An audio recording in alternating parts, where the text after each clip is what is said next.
Kintsugi Heroes acknowledges funding and was made possible with support from the Community Broadcasting Foundation. Find out more at cbf.org.au.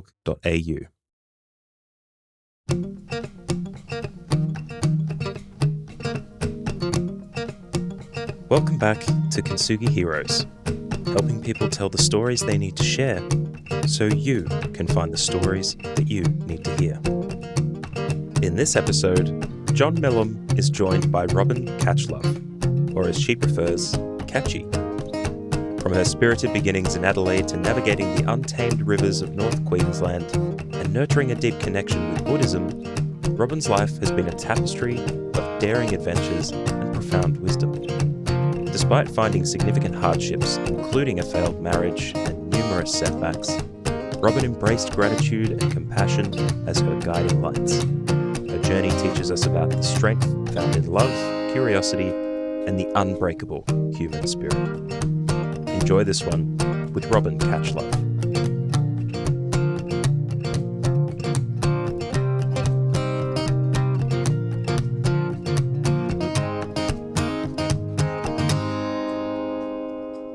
So good morning, listeners. Good morning, good afternoon, and welcome to Kintsugi Heroes. Once again, stories that matter. And today this is just one of the best times for me, because I'm going to introduce you to an amazing force of nature, the beautiful Robyn Catchlove. Welcome to Kintsugi Heroes, Robyn. Or if I can, Catchy.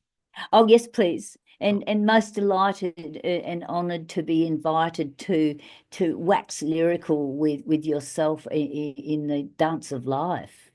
The dance of life. So let's that's fabulous. Let's dance a little today and see what steps we can come up with. I love that. And of course, it's all about me as well. Like my favorite award that I've ever received is third place in a dancing contest. So yes. So let's see how we go. So third is a good position because you can always press on, can't you? Yeah, well, it was a lot further along than I expected. So there you go. Yeah. Right. So I'm very grateful for that. Can I just say, of course. I'm a number one witty public nuisance of Katoomba, and one of the joys that I have in public is that dance of us just greeting each other and exchanging a little bit of a story. And I often will go up to someone and just ask them what their music genre is. Right. So you mean number one public nuisance in Katoomba? Of course, witty public nuisance. Yeah. Well, you reside in Katoomba now, so for the listeners' context. So you dance a little in the streets. Is that what you're saying? You dance with the words and curiosity and story? Is essential that the streets anywhere, but the extraordinary, the honour of it is, for example, just recently, a little lady coming into a shop. She 150 years old, 3 foot nothing, spindly and bright-eyed, and I just went to her and I said, "You're very beautiful. Thank you so much for being here." And she looked at me and she said, "You're an angel." She said, "God sent you." I thought God wouldn't send me, definitely, but she said, 46 years ago today, my son died. And she said, and I miss him. Oh. And we just stepped in and we just held each other and we sent love to her son. And then she just went, oh, now I can go on. And I thought, what an honour. Yeah, wow. So being an official public nuisance, right? Spreading love. Witty. On the spreading love and nuisance on the streets of Katoomba. That's where you are now. It's not where you started, though, Catchy. So maybe for the purposes of audience regulation, let's go way back to little fiery-haired Catchy when you were just a slip of a thing, and tell us where you started and a bit about moving out from that place?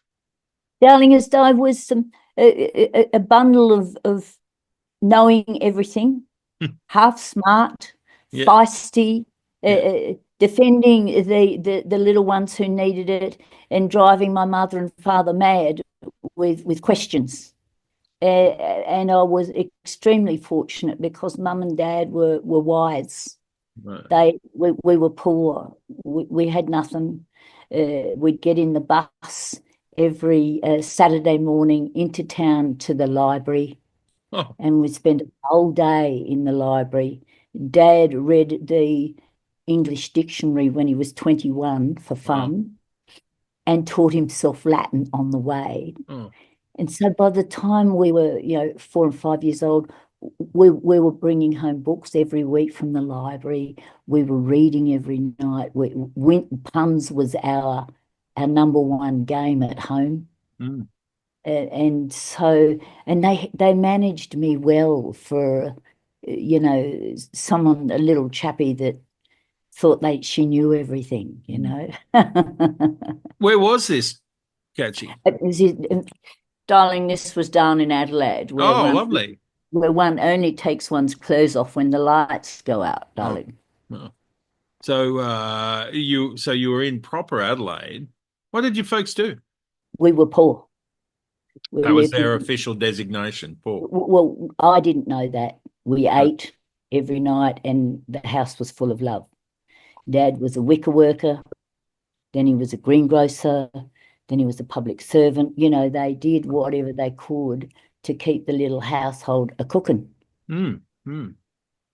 And how was your, a childhood of curiosity, obviously. What else?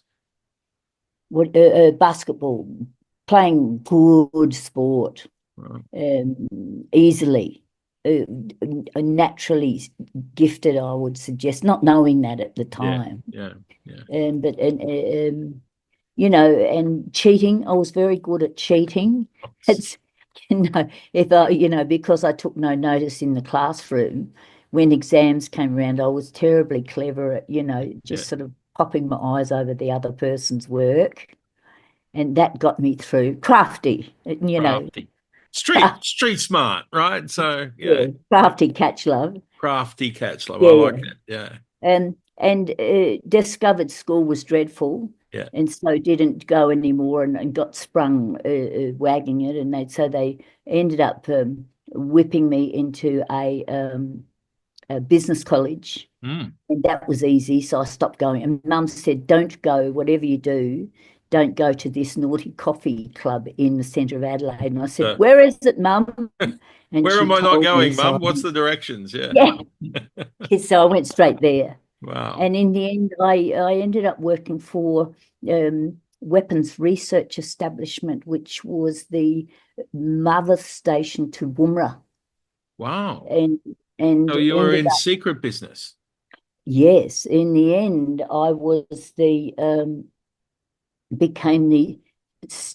for 10 years, and I became the steno secretary for a top secret mob Mm. called Narunga. Right. What did they do? Is it still secret? Well, it was back then. It was a political topic because they didn't brief the opposition member, but they briefed the Prime Minister, Right. and they briefed me, and they took me into this room, and there was the bare table with the map Yeah, yeah. over it, with the light Oh, coming down lovely. and swinging. Uh, And I went, "Don't tell me, don't tell me." What it was that it was the United States Air Force Joint Australian Project, and it was the first spy satellite Mm. and I'm talking early 70s. Wow. Yes. Just a quick back to like you hated school. I can understand that. It was just You boring. well, were you too clever for school? Yeah, like And that's that. No, a legitimate question. Like but, some people. well, getting a little kid to sit at a desk Yeah, yeah. for 2 hours for 4 or 5 hours a day, Mm. dipping their pen in ink or write, of course, if you weren't, I think you're unhealthy Yeah. if you just cop that. So it was, yeah, it was just an adventurous So mind. yeah, so 10 years in well, admittedly it was a kind of, cool occupation, but a fairly unadventurous one, really. Oh, in front of a old typewriter every Yeah, day. No, yeah. So what happened? Did you burst? I was married to a very lovely man, and we ended up in Cairns, which was far enough away from his and my lovely families for me to leave him Right. and press on with having adventure. I didn't want to. I can remember that classic entering the church to get married and hearing the da da and thinking, oh no, I don't want to be married. Uh, But it was me, it wasn't him. yeah.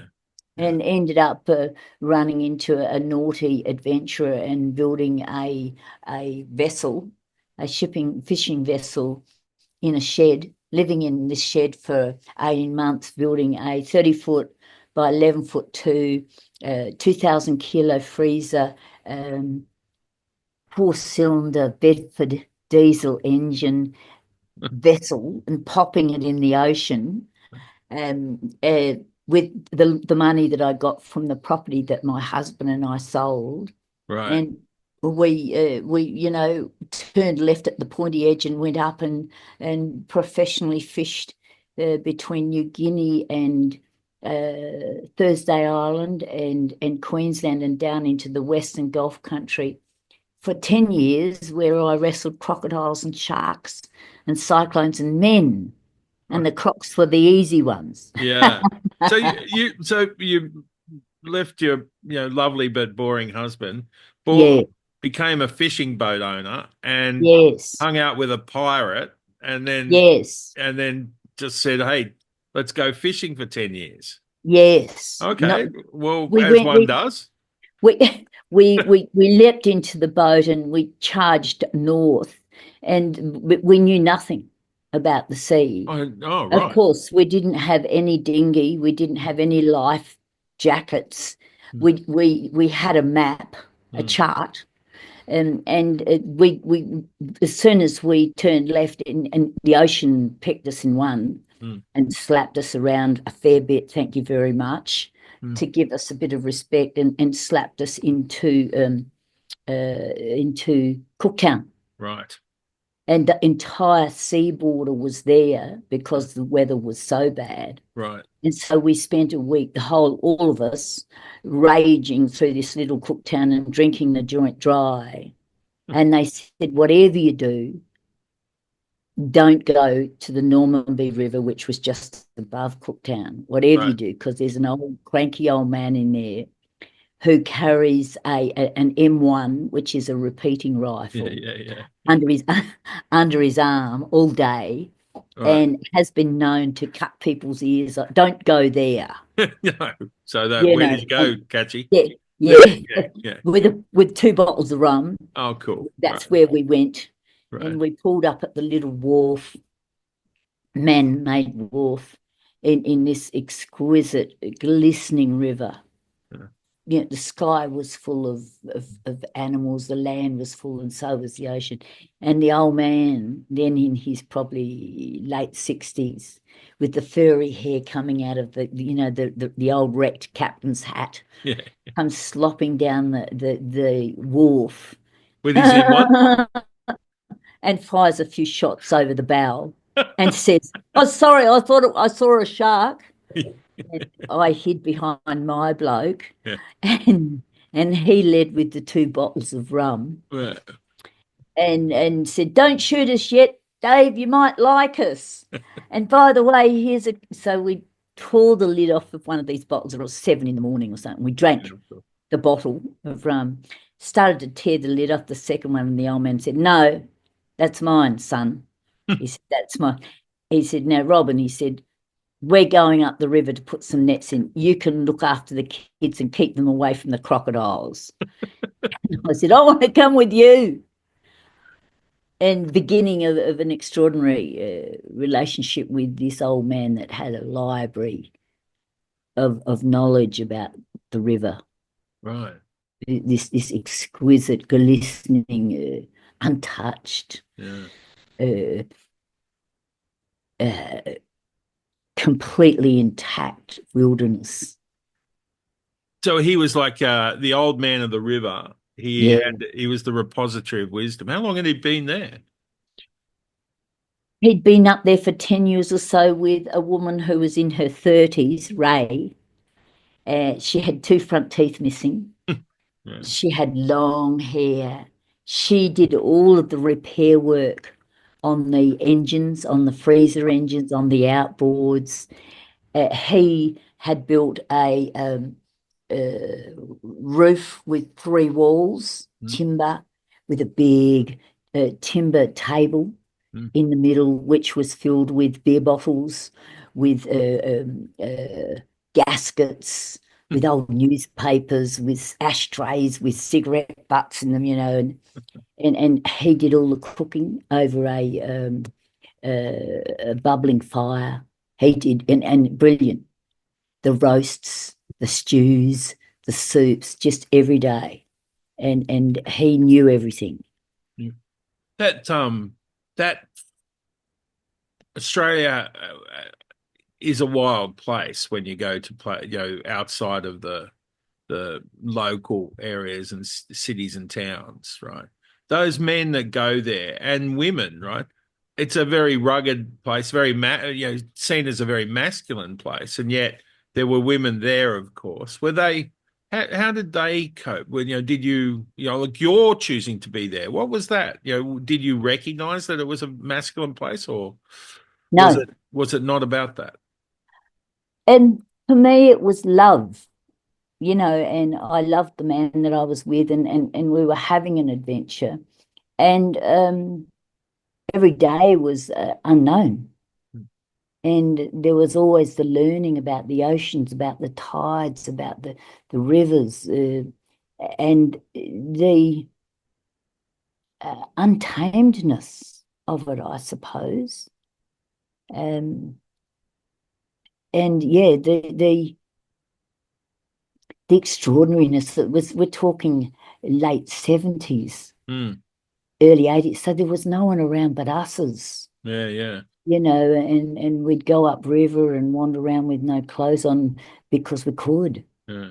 And hey, the old man was a drinker, and every day, and he brewed his own brew, and there were big freezer units that we had, and so we'd kill our own, shed our own cattle, and do all the filleting of the cattle, take the hind legs, check the liver to make sure that the cattle was healthy, and and then we'd fillet it all out.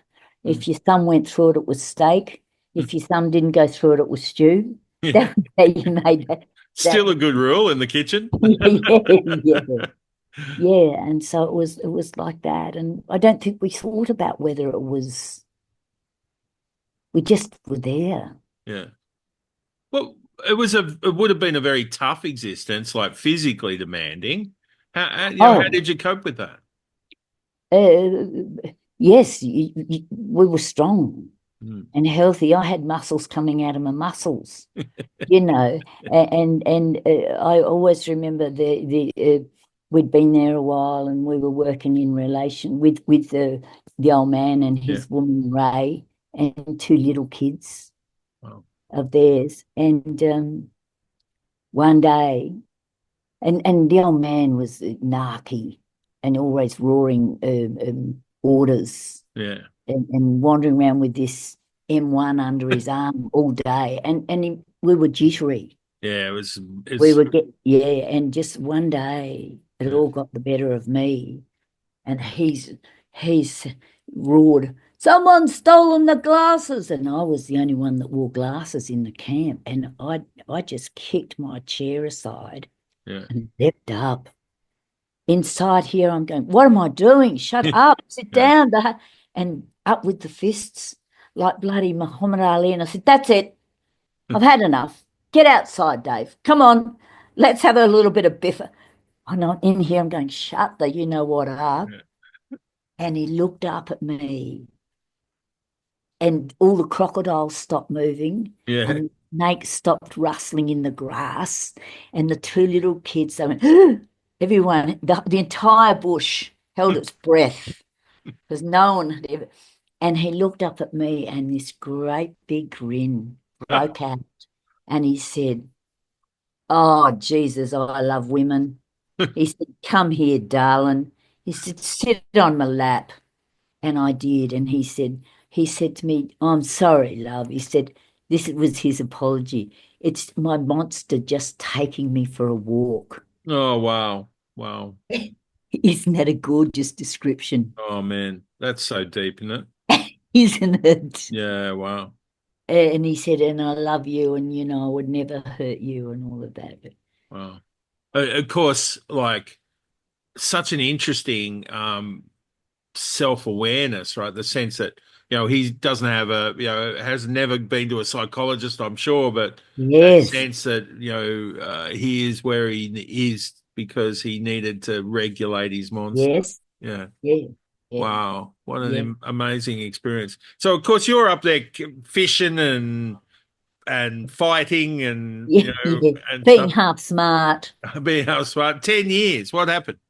And I was deeply very keen about politics and wanted always to have those kinds Well, of because that was discussions. cutting edge, saving the Daintree and the forests in North Queensland and the fishing waters. What, were you involved in that? It was before all of that. Right.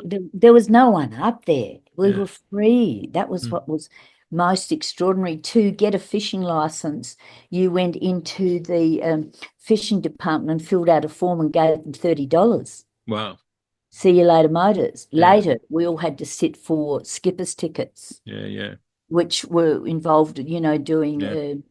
Being study. actually knowing something, Yeah, yeah. yeah.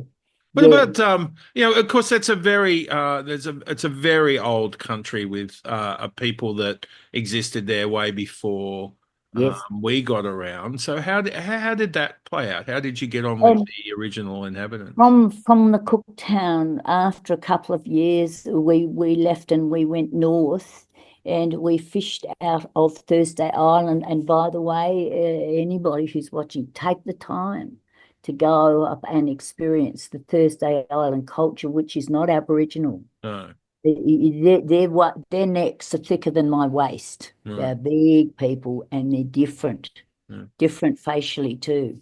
And we fished out of there Spanish mackerel, just uh, south of New Guinea. And then we went down into the Gulf to Arakoon, Mm. where the Witmunkin people Mm.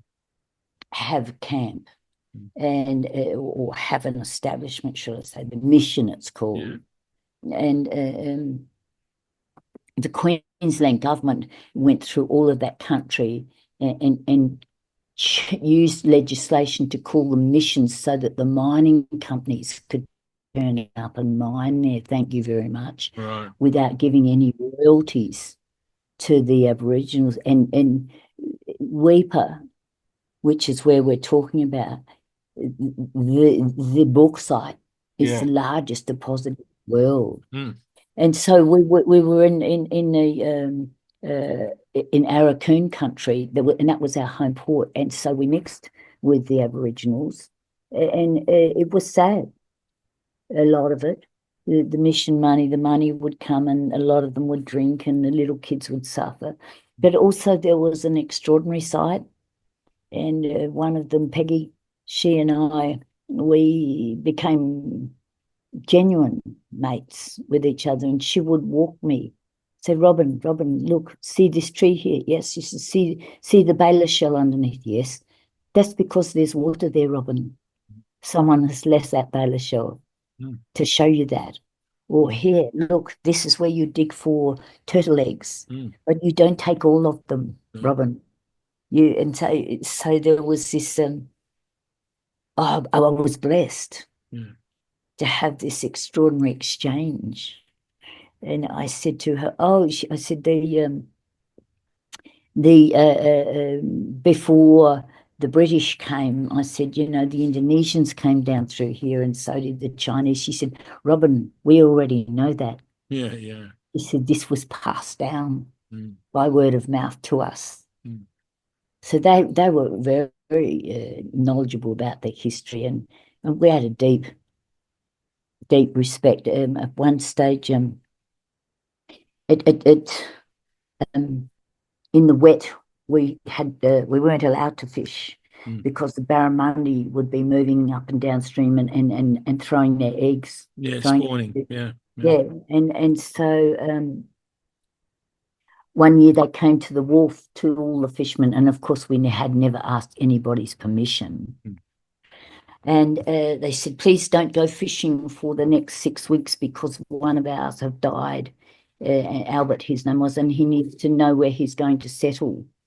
And everybody in the fishing fleet took no notice. Yeah. And went south.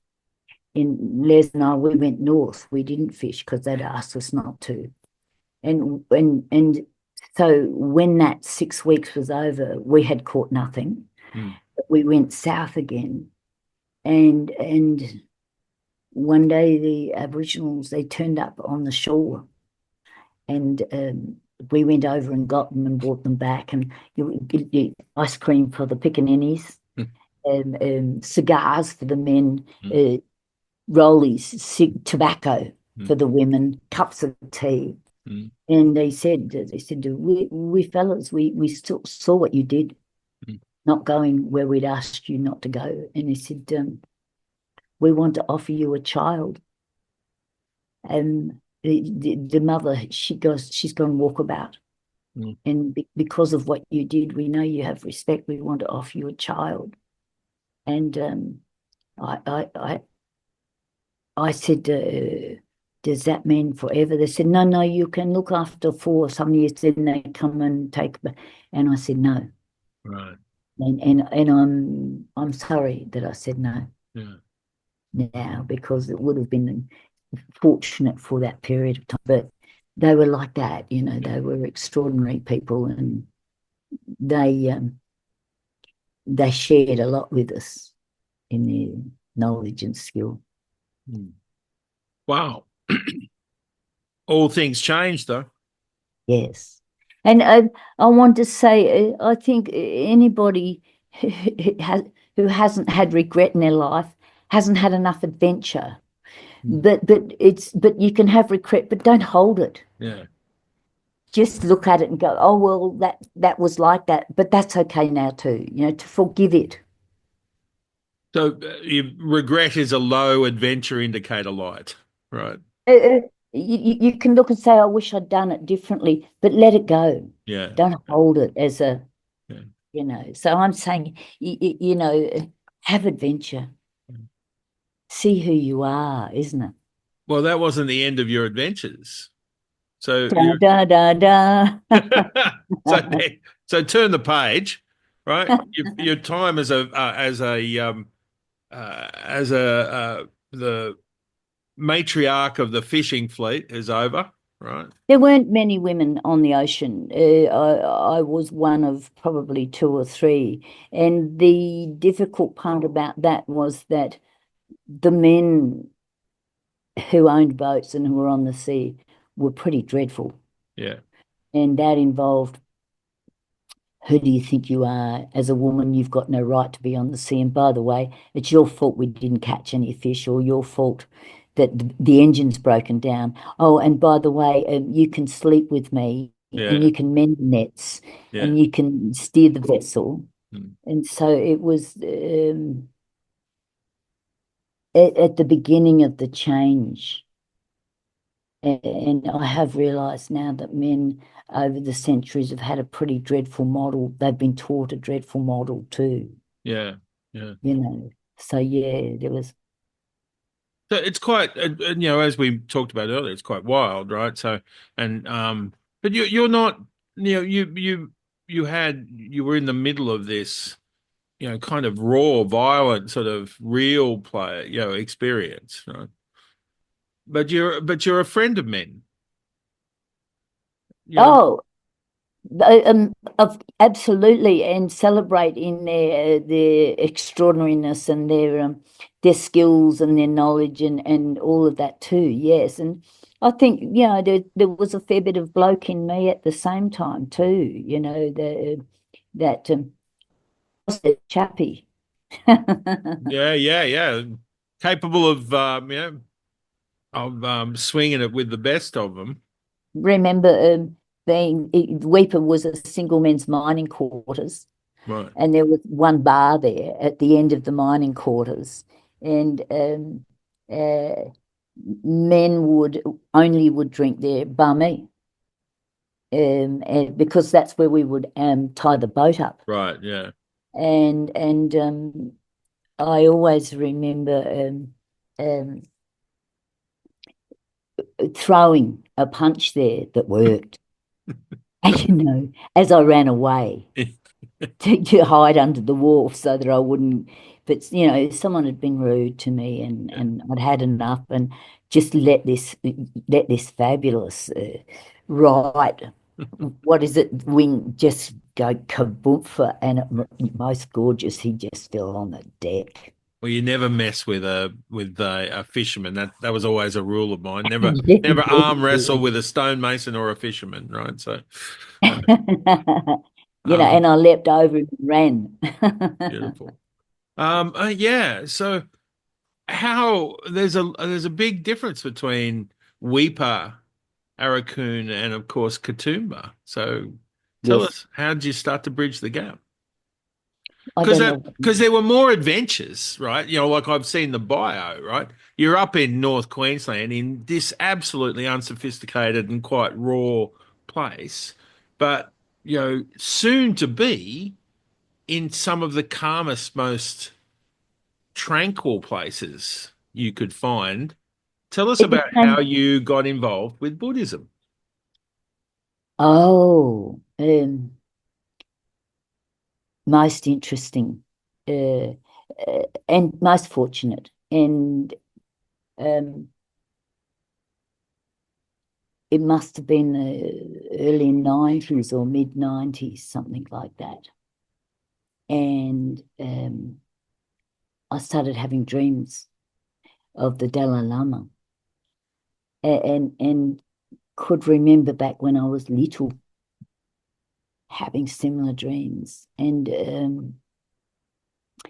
so one day I at that stage I was in Cairns, and I had a t-shirt factory that I owned. Mm. And the man that I was with was turning out to be a gambler Right. and a heavy drinker, and losing it. And in amongst all of that, and we were both drinkers. And one night, after getting a good contract, upon driving home, I got arrested for drinking too much. They chucked me in the slot, and everyone's got to end up in the slot one time in their life. And I tried to talk the police into giving me the t-shirt contract for their Yeah.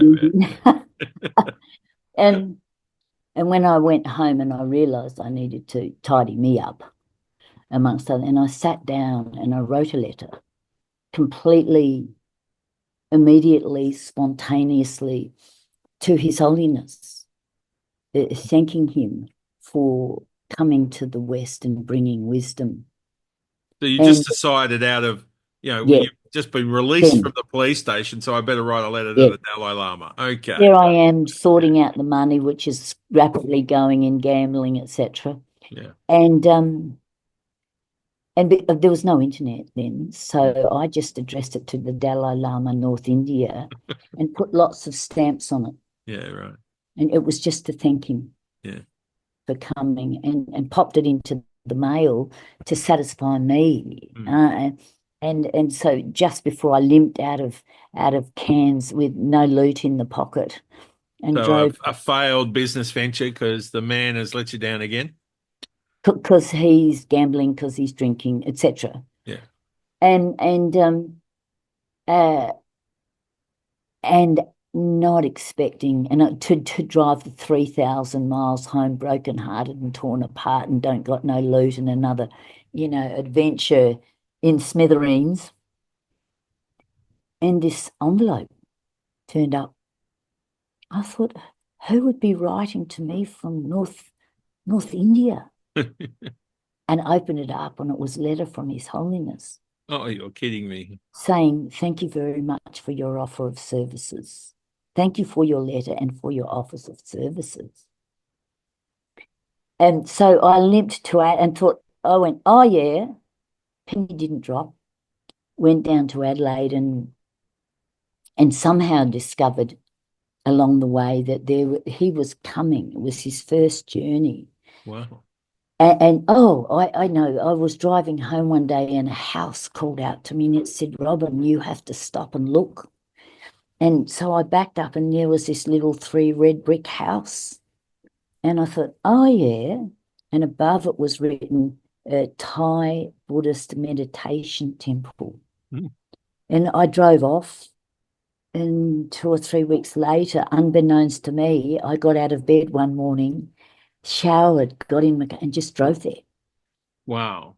Without knowing I was doing it, and knocked on the door. And this robed monk came. He said, do you have an appointment? I looked at him. I said, mate, I said, I've got no idea. You tell me why I'm here. Yeah. I don't know.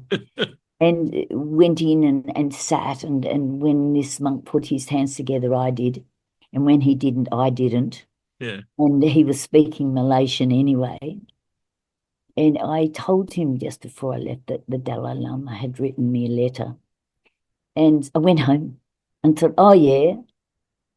2 or 3 weeks later, I get a phone call, and it's the monk asking me, would I mind taking he and his sidekick to a meeting in the centre of Adelaide where all the Buddhists were gathering because the Dalai Lama was coming.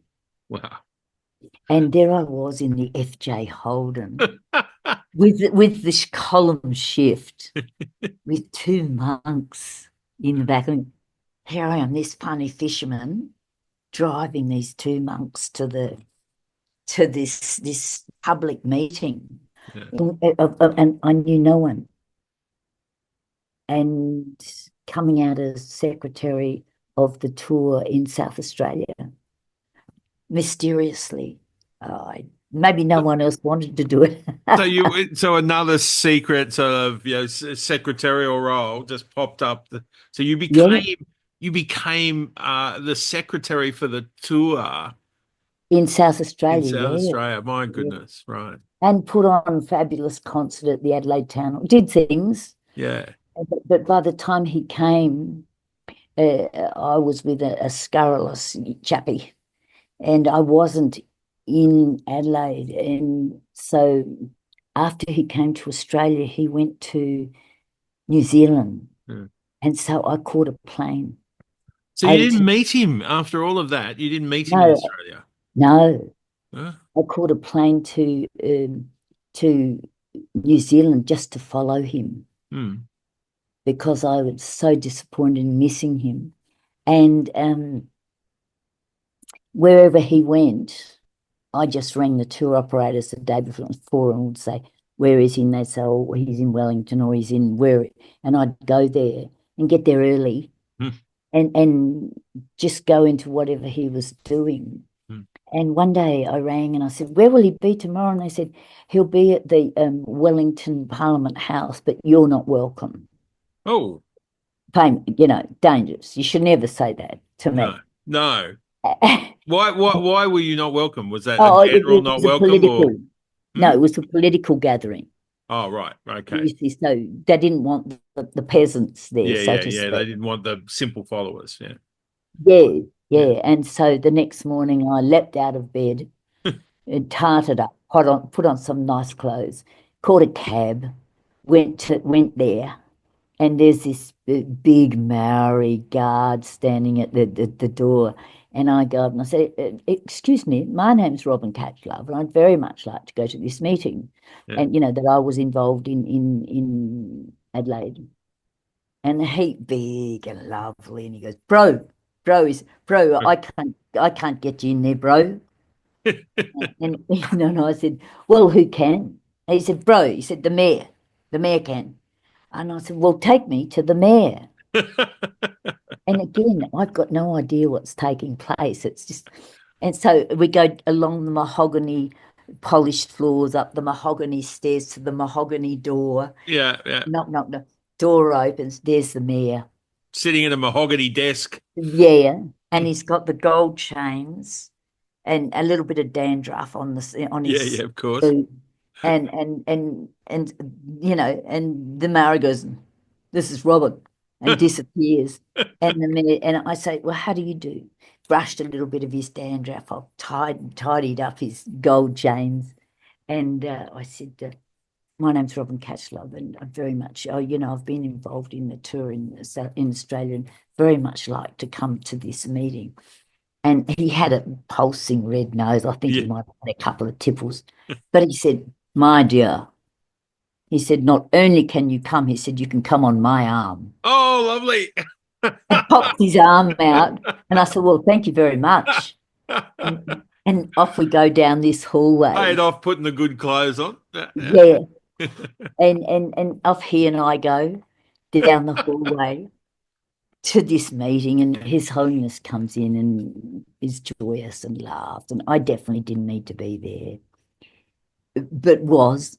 And afterwards they had canapes and champagne, and I'm busy popping canapes in the pocket and sipping champagne. And the crowd parts, and it's the mayor with His Holiness. And the mayor comes up and he says, Robyn Catchlove. He said, Robyn Catchlove, this is His Holiness, as if I didn't know. This is His Holiness. And His Holiness, this is Robyn Catchlove. Oh. And I was just honoured and silent and speechless. And I mean, I know His Holiness didn't go back to India and say, oh, I met Rob in New Zealand. Yeah, thank goodness. But, I'm sure he tells this story often, right? But what a fortunate honor, So so that wasn't your end of Buddhism, of course, right? Oh You no, became a groupie. Their teachings are profound, and you don't have to call yourself a Buddhist or a Christian or anything. It's just truly deeply about a compassion that exists in your heart continuously, and you sitting in it. And so their teachings are the teachings about how you and I can attain enlightenment. It's not about somebody who's already enlightened and you'll never get there. It's being taught that you can do the same. And that when you, of course, the call of compassion is profound and undeniable. And I remember, way before I even, explored anything particularly deep, reading the Guide to Happiness from His Holiness. And I remember being challenged completely by the idea that the people I needed to be most grateful for were the people who caused me the most trouble. Because that was the biggest opportunity for me to be a better person. Yeah. So, and that simple principle I've found has underpinned all aspects of personal development and growth, across the world, where regardless of how people describe it or they come up with stuff. Yes. Yeah. Yes. And isn't that true? Ultimately, I am what's called a Dzogchen practitioner. And that comes also from Tibet, but before Tibetan Buddhism. So in India, the Muslims were razing India to the ground, and so a lot of realized teachers went to Tibet, and that is how Tibetan Buddhism took place. But before that was a culture called Bon, B-O-N. And they had been practicing this awareness of compassion 1,000 years before Jesus Christ. Yeah. And my teacher, Kijo Rinpoche, not only had they been practicing it, but he said that it was being taught in 16 galaxies. Yeah. Isn't that fabulous? So, so an extensive school, not just earthly. Yeah. Galaxies. So, of course, Rinpoche, like a world recognized figure, right? How are you hanging out with him? Oh, he's no longer alive, No. but he was a most extraordinary man in that he didn't necessarily dress in robes. And that's what he was saying. You don't have to do deep meditations, become aware of yourself and your limitations and let them go. Beautiful, what's that word? Universal teachings. Yeah. In many ways, he was responsible for almost mainstreaming Buddhism in some ways, right? So, he had quite a profile in the West. So, Namkhai Norbu Rinpoche talks more about Dzogchen Right. than Tibetan Buddhism. Right. So which goes back further. So in Tibetan Buddhism, there's 4 main schools and about 9 schools. And His Holiness the Dalai Lama is the head of the Gelug tradition. So there's Gelug and Sakya. Right. There's a range of similar but different practitioners. Dzogchen is that before that, and more simple, yet more profound, I suspect. So, And it's the draw of that, having that for you and for I, for all of us, the irresistible knowledge that compassion is our central heart for all beings, for all sentient beings. There's a prayer, it goes, may all sentient beings have happiness and the causes of happiness. May all sentient beings be free from suffering and the causes of suffering. May all sentient beings not be separated from sorrowless bliss.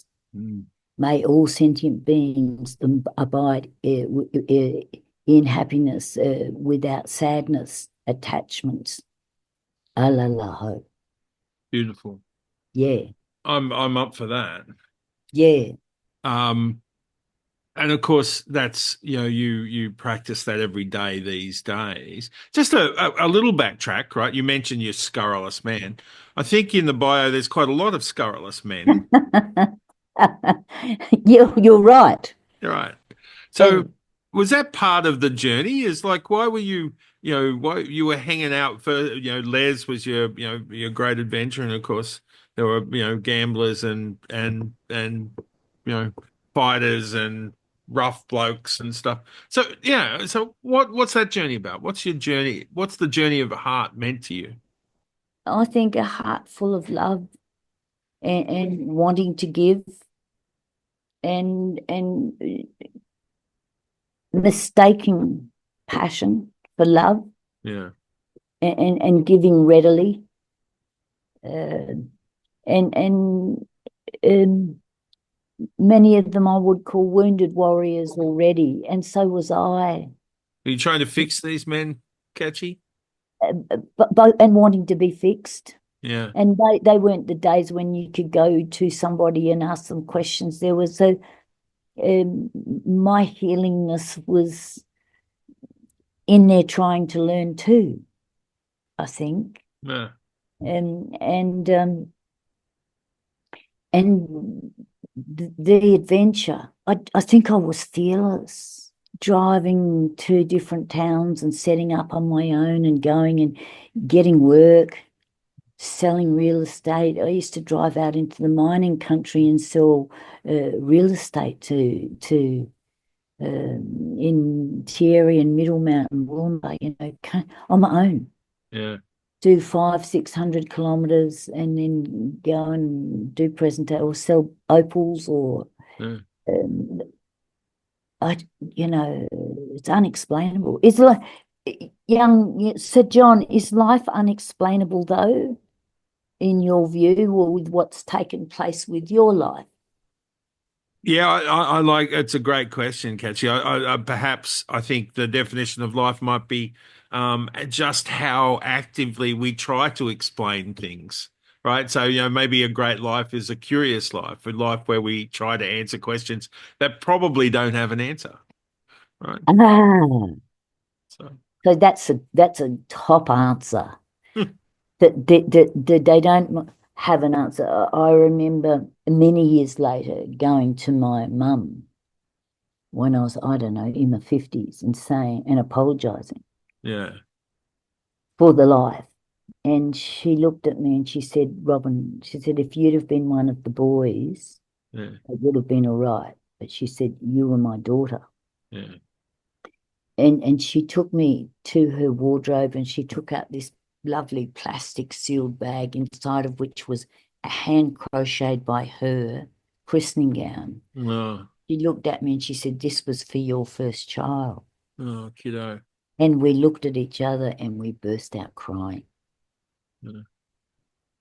And she said, the life is, Mum and Dad, but your life is written already, Mm.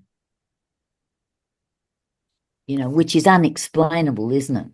Yeah, yeah. Did you ever feel like you were going in a direction where you had no choice, where you had no power? Because that's, Oh, if our yeah. life is written, we don't have choices, yet we make lots of choices, don't we? Oh, yeah. Many years lost, hurt, Yeah, suffering, uh, suffering for love, for yeah, being on my own, um, unexplained, not being able to. Oh, of course, yeah.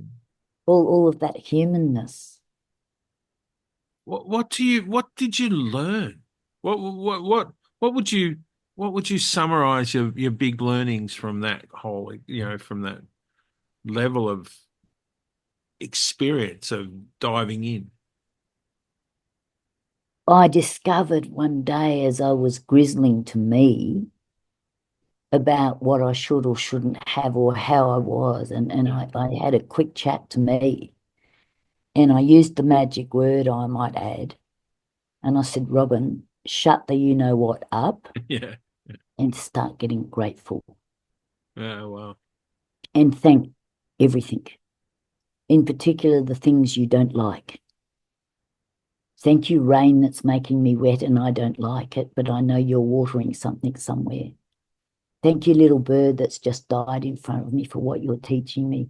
Just thank you for that funny little box in the kitchen that you open and all the lights go on and everything inside it's cold. Yeah.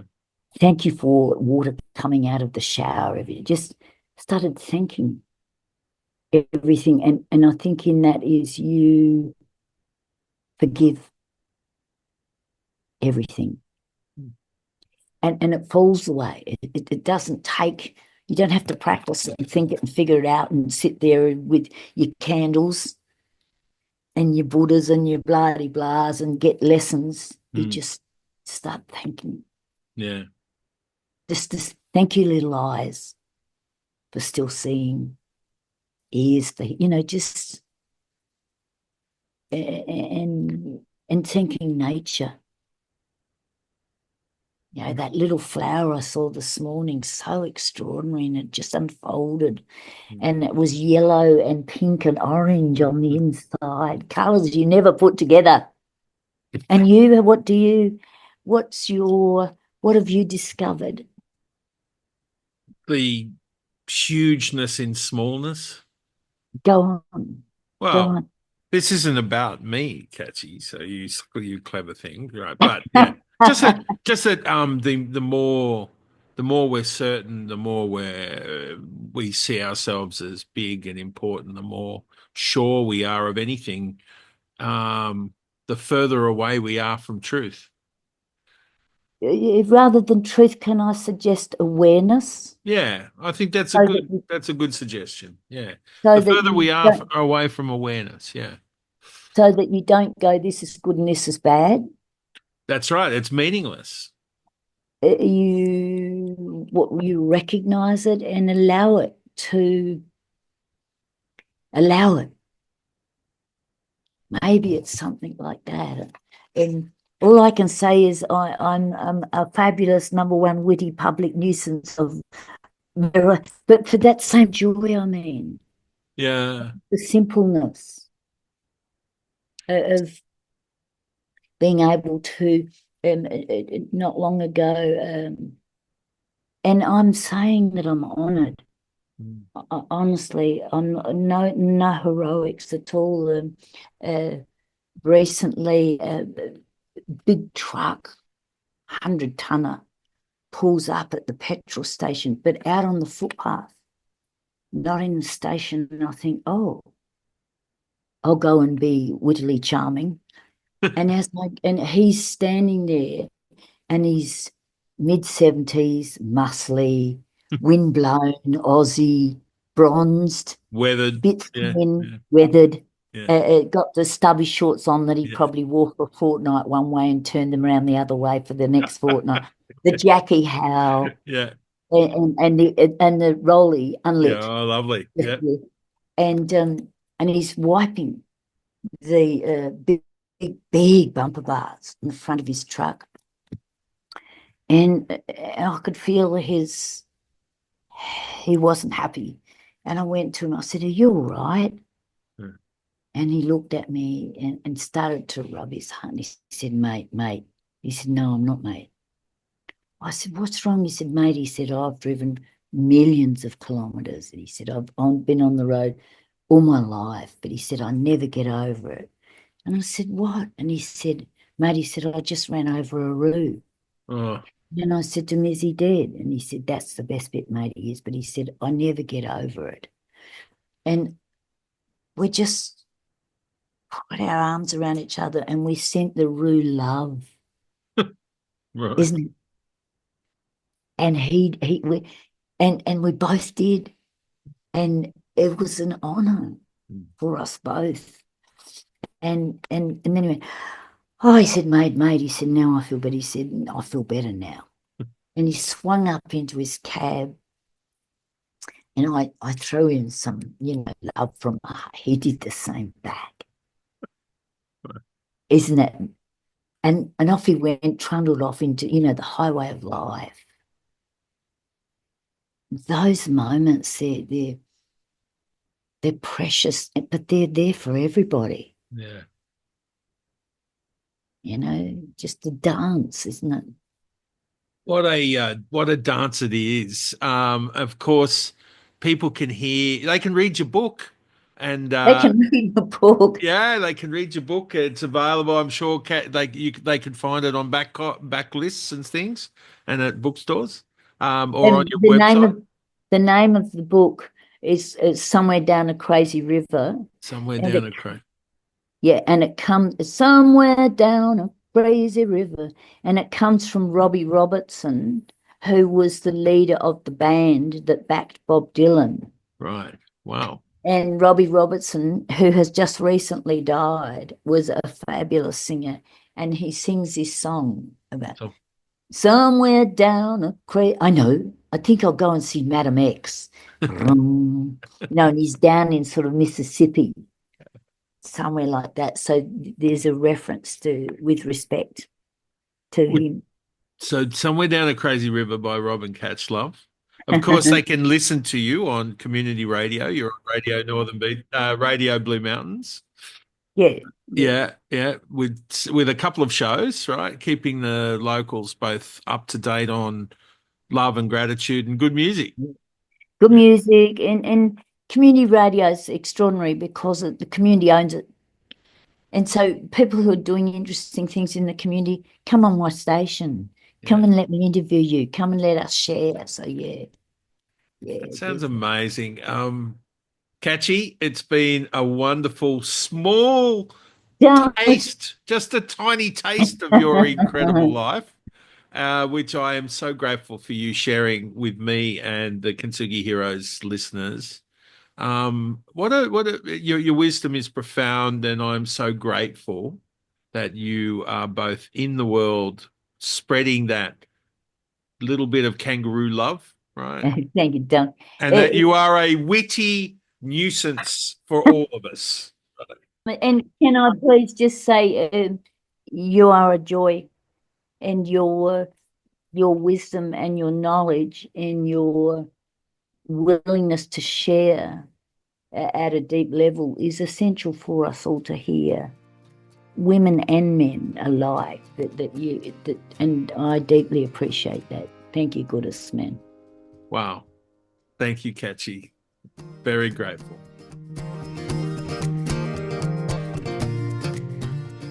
Thank you for listening to this episode of Kintsugi Heroes.